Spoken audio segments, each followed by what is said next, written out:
Bonjour et bienvenue dans une autre rubrique de notre actualité quotidienne. La sortie du livre de Harry et le chaos. Les ventes continuent de s'envoler. Avant la publication du livre, il y a eu de nombreuses fuites et extraits d'interviews, ce qui a rendu difficile pour l'éditeur de garder le contrôle, mais a également suscité un intérêt précoce.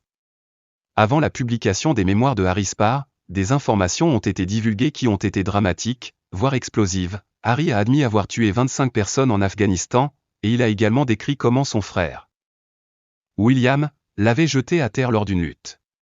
Mais comme une grande partie des mémoires de Harry a été révélée, on peut se demander si les lecteurs seront toujours suffisamment intéressés pour acheter le livre. De nombreuses révélations notables des mémoires ont fait surface dans des fuites, tandis que certains des moments les plus dramatiques des interviews de Harry pour promouvoir le livre ont circulé en ligne sous forme de bande-annonce.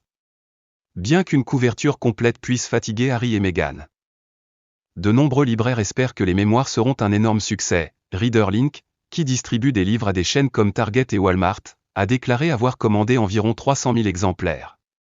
Barnes Noble a également commandé des centaines de milliers d'exemplaires. James Daunt, responsable de Barnes Noble et de la chaîne de librairie britannique Waterstone, a déclaré que même les fuites négatives avaient suscité l'intérêt. À la veille, et il s'attendait à ce que le premier jour et la première semaine voient le plus extraordinaire volume des ventes. Cela a vraiment déclenché un niveau d'hystérie médiatique auquel j'ai vraiment du mal à trouver un moyen de me comparer, a déclaré Daunt. Tout cela n'a fait que créer un énorme sentiment d'excitation que les gens achetaient dans les librairies.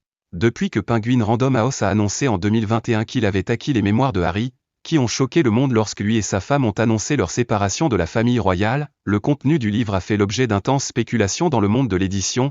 Parmi les Britanniques tabloïds et audiences royales, les éditeurs empêchent souvent les fuites avec des embargos stricts, qui dans certains cas obligent toute personne travaillant sur le livre, y compris les compositeurs et les éditeurs, à signer un accord de non-divulgation. Les détaillants sont généralement tenus de signer un affidavit acceptant de stocker les livres dans une zone surveillée, verrouillée et sécurisée s'ils les reçoivent avant la date d'expiration. À propos des embargos, Matt Latimer, fondateur de l'agence littéraire Javelin, qui possède des livres de nombreux politiciens de haut niveau, a déclaré qu'il n'avait jamais vu un livre sous embargo fuir d'un éditeur ou d'un imprimeur. Stambi sera publié simultanément en 16 langues, augmentant le risque de fuite. En Espagne, le livre s'est mal vendu tôt jeudi. Le titre du livre cite une phrase que Charles aurait utilisée pour désigner son deuxième fils, Harry, comme sa réserve ou son héritier préféré, puisqu'il avait déjà acquis un héritier dans le frère aîné de Harry. C'est ridicule et c'est drôle, mais ça va aussi évidemment être un livre intéressant qui va continuer à se vendre et ça va continuer à faire partie de la conversation.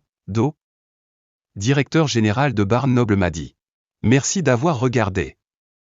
N'oubliez pas d'aimer, de partager et de vous abonner pour plus de mises à jour.